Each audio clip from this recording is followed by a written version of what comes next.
Tell me if you've had a week like this. Maybe you read something about magnesium, or someone in a group mentioned this new protocol that they had been doing and they'd had great results. Or you found this new video on social media that talked all about nervous system resets and you thought, okay, maybe that is the thing that is missing. Maybe that's why I just don't feel like myself, why I am just not feeling well.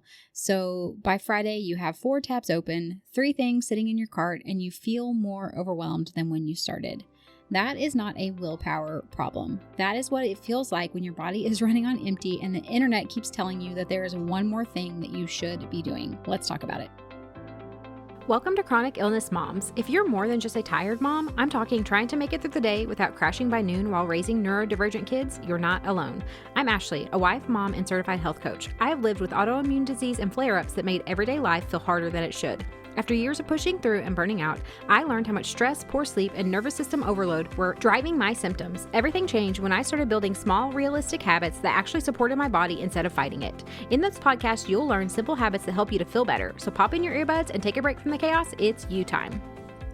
Before we get into today's episode, I want to tell you something. And I don't mean this in a we have a group, go check it out kind of way, but if you are a mom managing chronic illness while raising neurodivergent kids and you've been doing a lot of this alone, researching, trying things, wondering if anyone else actually understands what your day-to-day life looks like, then I want you to come over and join our free Facebook community. This is where you can talk about the real stuff, the flare days, the small wins that nobody else in your life would really even understand or celebrate or understand why they matter. The moments where you held it together for your kid and then they completely fell apart again an hour later. There are women in that group walking that exact same road that you are on, and it is free. I will share the link down in the show notes below, and also you can go to facebook.com/groups/chronic health moms. Okay, so welcome back to the podcast. I want to talk about something that might be working against you without you really even realizing it. This is what I have experienced and also have seen a lot. Moms who are genuinely trying, you're researching, you are willing to do something different. You want to change, but you keep starting over. You try something for a week, maybe 2, and then a flare hits or a hard week with your kids happens, or there's a schedule change and the whole thing falls apart. So what do? You try something new because you think, well, I tried that and I didn't feel any better. So it must be something else. There must be something I'm missing. And the cycle just starts over and over again. Now, before we go any further, I want to say something about that. This is not a discipline problem. It's not a character flaw. This is not something that's wrong with you. What it really actually is a problem with the load that you are putting on yourself. Your body is already carrying so much. And when you keep layering new things on top, when you're trying to do these really extensive, intense protocols, the protocol itself can actually become a stressor for your body. And also, like we talked about before, we always want to focus on small, manageable habits built over time. When we try to do this complete overhaul, more often than not, we are setting ourselves up for failure because it's just so hard to stick with that. And I find that summer can actually be the perfect time to talk about this because the routines and the rhythms that you have that you were doing a few months ago and they were working, those have shifted. A lot of times the structure and the day looks a little bit looser. And, that can be a time whenever you can feel the most scattered. You can feel like you just cannot gain any traction with your health. So instead of trying to add another thing, let's talk about what we can do to simplify instead. I've said this before. I love lists. I am a list builder. Every time, and also I'm a researcher. I love to research. I want to learn all the things, do all the things. It just brings me joy, and it is just my personality type. So, what I've experienced for myself in my own health crises and also for my kids as they have had various struggles is, I would hear something new or research about something new. And I would think, wow, that sounds really helpful. A supplement, a protocol, a way of eating, a new technique that I needed to try with my kids. And I would add it to a list. And you know what? My list would get really, really long. But the thing is, I would have all of these things on a list and I would never actually do anything with them. And they would be there. Yeah, they're great ideas, but I'm so overwhelmed by the list that I'm not doing anything with it because there's just too much there. There's too much for me to try to even begin to tackle. And so whenever our brains become overwhelmed, what do? They'll shut down, they'll avoid. So naturally, I would just avoid those things. And, even like, let's say, for instance, I did try one thing. Let's say, okay, I want to try this new habit with my child, or I want to try this new protocol. If I would miss something from the list, it would feel like this whole system would just collapse because I was trying to do too much at once instead of trying to really teach myself new, small, simple habits that could be sustainable, that I could stick with over time. And that's whenever I've had to understand, that trying to completely overhaul, it just does not work for me. And I had to stop asking myself, what else should I add, or what else should I be doing? And instead ask myself a different question, which was, what is one thing that I could do today, like actually do on a hard day? Because here's the thing. If I say, okay, I'm going to do this really, really intense protocol, but I know that whenever I have like a really rough day or I'm really flaring or whatever, I'm not going to be able to stick with that. I'm kind of setting myself up for failure because hard days are going to be coming. They do. They always do. And if my health routine only holds together on the days when everything goes perfectly and everything is going great, then it's not actually doing anything for me. It's not something that's sustainable or something that I can do consistently over time. So what I landed on is what I now call my Feel Better framework. And it really is those 9 foundational habits that we really talk about in my one-on-one coaching. And we talk about, what does your body actually need? Not the trends, just the basics. What are the basics that your body needs in order to feel your best, to give it the nutrition that it needs to feel safe? Whenever I started working on those basics, one simple habit at a time, that is whenever I noticed things starting to shift in the direction of helping me start to actually feel better, feeling like I could keep up with my kids, keep up with the house, start doing things that I wanted to do because I had the energy and the capacity to do that. And so that is what I want to talk about today, because this is the framework that really is it really is the foundation of how I've helped myself to get to the place I am now. But also, we're going to talk so much about this for the month of June. This framework of what are the basics. Again, let's get back to the basics. Let's get rid of all the crazy protocols and the latest trends, and let's start back at the basics and see how can we build these healthy foundational habits again. So here's the thing that I want to talk about as far as why chasing health trends can often set you up for failure. And again, it's not because of a willpower thing, and it's not because of a issue with following through. It really is just about the nature of the habit that you're trying to form. So, every new protocol that you try is going to require you to research into it. It's also going to require really mental bandwidth or capacity, and then also decision-making energy. So your body is already running at a deficit in all 3 of those things, just because you're dealing with chronic symptoms and life and parenting and all of those things. Then when you add in this additional layer of this whole new supplement protocol or a new eating protocol on top of a system that is already depleted, you are not just adding a habit, you're adding another job. And the job itself can become a stressor for you. Your body cannot heal in the middle of managing all that. So what happens is you try it out for a week, your bandwidth or your capacity to keep up with it runs out and you drop it. And then what happens? You feel like you failed again. But the reality is you didn't fail. The load was just too heavy. And it doesn't mean that the protocol or the supplement or the thing wouldn't help you. It's just we have to be smart about how we are starting these things and making sure that we're trying to set ourselves up for success in doing it in a way that feels small and manageable. And that is why I want to talk about the basics. It is why they work, because it's simpler than really we want it to be. It feels like in order to start to feel better, we need to do this really complicated, intense, extreme protocol. But really, if we can get back to the basics and start there, it's the starting point. It doesn't mean, sometimes you do need a supplement or a prescription or something, but can we start with the basics? Because the thing is, your body is not confused about what it needs. It knows what it needs. And we talk about that in the Feel Better framework. It needs air, real, slow, intentional breath that signals to your nervous system that you are safe. It gives oxygen to your body. It needs water. It needs food that it fuels it instead of stressing it out. It needs sunlight, movement, rest, all of these ways to actually process stress to help you to feel better instead of just accumulating because you're trying out this new huge thing that really, yes, if you had tried the supplement or the protocol, maybe if you started with just one supplement and you added it to a routine you were already doing, great. That might be something you can stick with. But if we're looking at a habit or a protocol where you are completely overhauling an entire area of your life, it is very, very unlikely that you're going to be able to stick with it consistently over time. And the thing is, a lot of times another thing that we kind of want to push on the back burner is the emotional load that we carry from the guilt of having chronic symptoms or chronic illness, and then also the emotional load that you likely carry if you have children who are neurodivergent. And so a lot of us, we're kind of pushing those emotions to the side instead of dealing with them.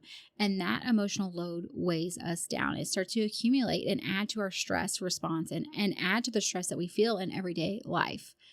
So, getting back to the basics is us saying, okay, yes, there are benefits to supplements and protocols, and I've done them and I still take some supplements. And now I've reduced drastically what I take.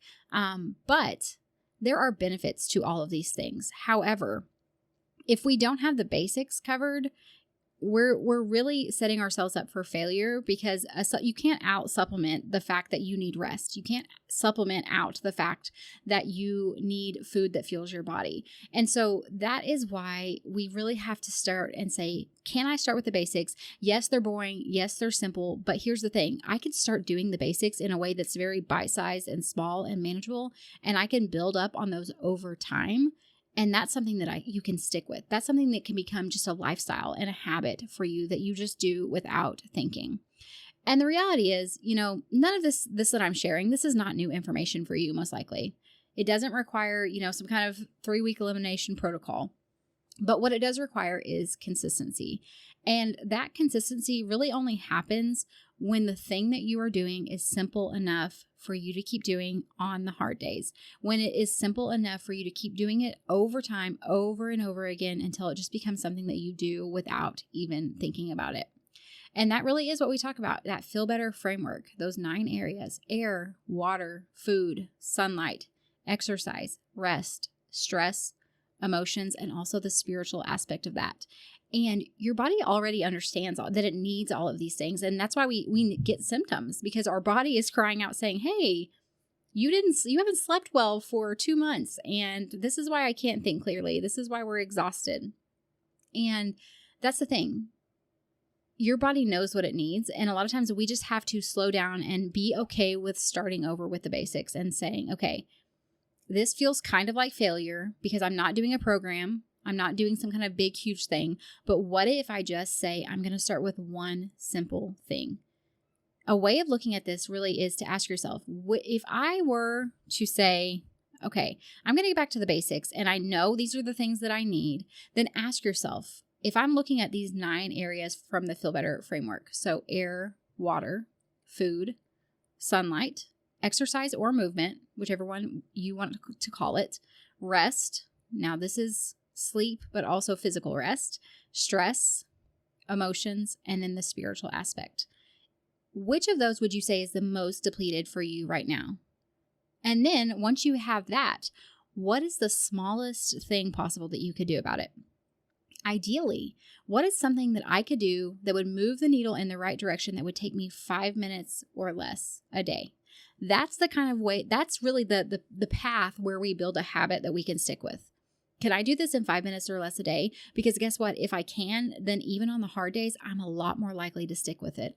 Because I can do anything for 5 minutes. So that's what you ask yourself. Which do I feel the most depleted in? And then what is the smallest thing that I could do in 5 minutes or less a day to make an improvement in this area? Now, the goal is not to work on all 5 of these areas in the Feel Better framework at once. It really is to pick the one that you feel like this is the most obvious piece that I am missing right now. And let's give it a couple of weeks of consistent attention in that one small area that you chose.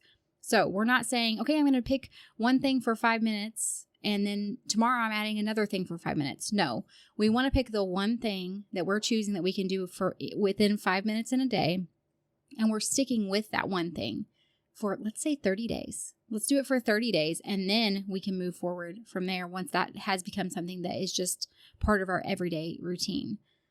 The thing is, and this is why, I want to talk about this is because really every episode we do in June is going to connect back to one of these areas. And that's why I wanted to do this episode and start with the foundation of there's nothing wrong with supplements. There's nothing wrong with protocols. But if you find yourself consistently researching to the point of, okay, I'm basically I'm in the analysis paralysis state because I've researched so much and there are so many options and I don't have a clue what to do. Or you find yourself trying a new health protocol so frequently because it feels like, oh, I tried that for a couple weeks and it didn't work.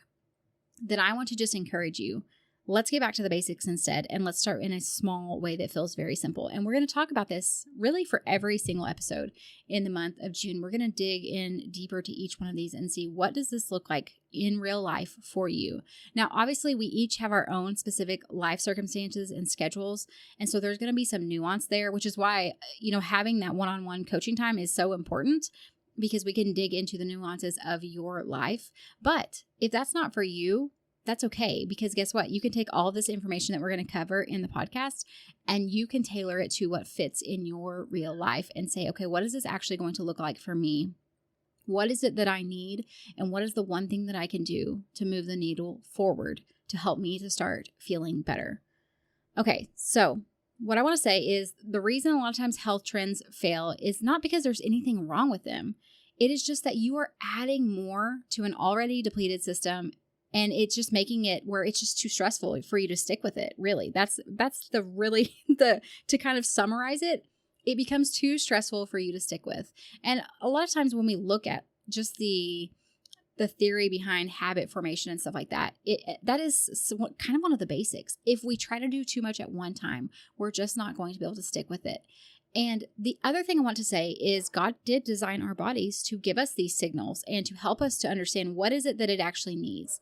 And that is what we really want to talk about is what are those basics? What is your body showing you that it needs based off of your symptoms and the other things that you have going on? And then also keep in mind, we're not working on all 9 of these at once. We're going to pick the one that is the most obvious that you need work in. You are then going to pick one habit in that area that you could do in 5 minutes or less a day, and you're going to stick with that for, I would say 30 days, but at least 2 weeks of consistently sticking with that over time. And then we can look at, okay, what's another one that I can now add and build on over time? The goal is that we don't do anything that's too overwhelming or too complicated. We just pick one simple habit at a time and we build on that from there. Okay, so what I want to hear, kind of your small win for the week, is I want you to think about that list that I gave you for the Feel Better framework. And I want you to decide which of those areas stuck out the most as this is the predominant area that I know I need to work on my health in. And what is the smallest habit, that 5-minute habit that you can do? What does it look like for you right now? Again, this is not like the ideal, if I were feeling great, I would exercise for 30 minutes. And that's great. If you are feeling great, exercise for 30 minutes. But that is not the goal. We're not going to say I have to exercise for 30 minutes every day. Maybe it's I'm going to move my body for 5 minutes every single day. And the way I move my body might change based off of how I feel. That's the kind of goal we're looking for. So I want to hear from you guys. Which one did you pick? And then also, what was the habit that you chose? If you want to come over and join our free Facebook group or post there and let us know, I would love to hear from you. I do, of course, have the link down in the show notes below for you guys to check that out. And yeah, I just want to hear from you because I also think it's really helpful for you to come and to share with others and say it out loud. Say out loud, this is the area that I'm struggling with and this is the thing that I plan to do. All right, friends, that is all for this episode. And in the next episode, we're going to be talking about creating some mental breathing room and what that is going to look like to find time or space in your nervous system whenever your day is just constant, nonstop demands. And how can we find that mental breathing space? So that's what we're going to talk about on Monday. I hope you guys have a wonderful week and I'll see you back next time. Hey friend, I hope you found today's episode helpful. If you did, would you take a minute to share it with another mom who's struggling with chronic symptoms? And leave a review on Apple Podcasts. It means the world to me to know this podcast is making a difference for you. All right, it's time for me to go tackle those snack requests and remember that a short walk, even if the kids turn it into a race, still counts as self-care. Keep chasing those little wins. Even when it feels messy, you're making progress. The information shared in this podcast is for educational and informational purposes only and is not a substitute for professional medical advice, diagnosis, or treatment. Always consult your healthcare provider before making any changes to your health routine. I'm not a doctor, and this podcast is not intended to treat or diagnose any condition. You're the expert on your body. Listen to it and reach out to a trusted provider for support.